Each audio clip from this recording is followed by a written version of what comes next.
చాలా బాగుందన్న. మనం డీజే టిల్లు 1, 2 చూసాం. సినిమా ఎలా ఉందో, ఎంత బాగా ఎంజాయ్ చేసాం. ఈ సినిమాకి సంబంధించి అయితే మెయిన్గా సిద్ధు అన్న నుంచి అయితే ఒక డిఫరెంట్ జోనర్ అనుకోవచ్చు నిజంగా. ఎందుకంటే మన డీజే టిల్లు కానీ ఇదంతా చూసుకుంటే ఒక యాటిట్యూడ్ తో, ఈ యాటిట్యూడ్ అనేది కొంతమందికి మాత్రం సెట్ అయితే, అందులో సిద్ధన్నకి 100% యాటిట్యూడ్ మాత్రం మామూలు వేరే లెవెల్లో చూపించాడు. అలాగే నెక్స్ట్ చూసుకుంటే ఈ సినిమాలో సిద్ధన్న ఇంకా స్పెషల్ ఏంటి, డీజే టిల్లుకి ఈ సినిమాకి స్పెషల్ ఏంటంటే సిద్ధన్న నుంచి మనం ఎక్స్పెక్ట్ చేసింది ఏంటంటే డీజే టిల్లు తర్వాత ఈ సినిమా సంబంధించి స్టెప్స్ కానీ డాన్స్ అయితే ఇరగా తీసాడు. అలాగే డైలాగ్ డెలివరీ కానీ మేము ఇంకా చెప్పుకోవాలనుకుంటే తన డైలాగులతో మాత్రం మతి పోగొట్టాడు. అలాగే యాటిట్యూడ్ కూడా భయ్యా, ఈ సినిమాలో యాటిట్యూడ్ ఉంది, డైలాగ్ డెలివరీ ఉంది, డాన్స్ ఉంది, ఫైట్స్ ఉన్నాయి.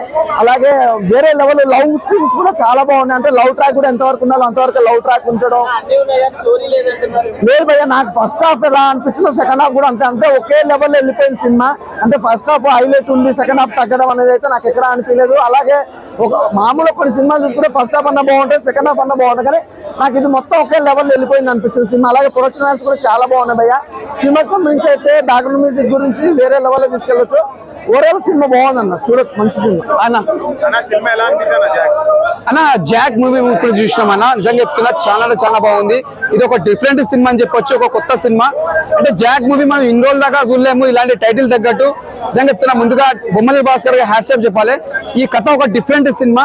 మనం అన్ని యాంగిల్ చూసుకున్న ఒక ఆర్య సినిమా కానీ, ఒక పరుగు కానీ, పరుగు కానీ, ఒక బొమ్మరీలు కానీ, ఒక ఆరెంజ్ కానీ, ఆ డైరెక్టర్ గారు ఒక డిఫరెంట్ ఇచ్చిండు.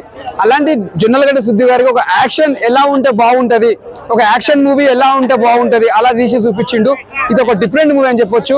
ఎందుకంటే ఈ సినిమా మనం చూస్తుంటే ఒక హీరో గారికి ఇది ఒక బెస్ట్ మూవీ అని చెప్పొచ్చు. ఎందుకంటే పబ్లిక్ లా ఒక డీజే టిల్లే మైండ్ లో ఉన్నది, ఒక జాక్ లకు రావాలి. ఈ జాక్ లకు వస్తే ఆయన ఎలా నటించిండు, ఈ సినిమా స్టోరీ ఏంది అన్నట్టు అర్థం కావాలి. ఒక DJ Tillu first part second part అదే పెట్టుకోవద్దు మైండ్ లా. ఇది ఒక మన జాక్ మూవీ జాక్ లెక్కనే చూడాలి, యాక్షన్ మూవీ ఒక యాక్షన్ మూవీ లెక్కన చూడాలి. ఒక మన ఇక్కడ నుంచి మన ఆఫీసర్ ని కాపాడడం అనేది ముందుగా చాలా బాగుంది.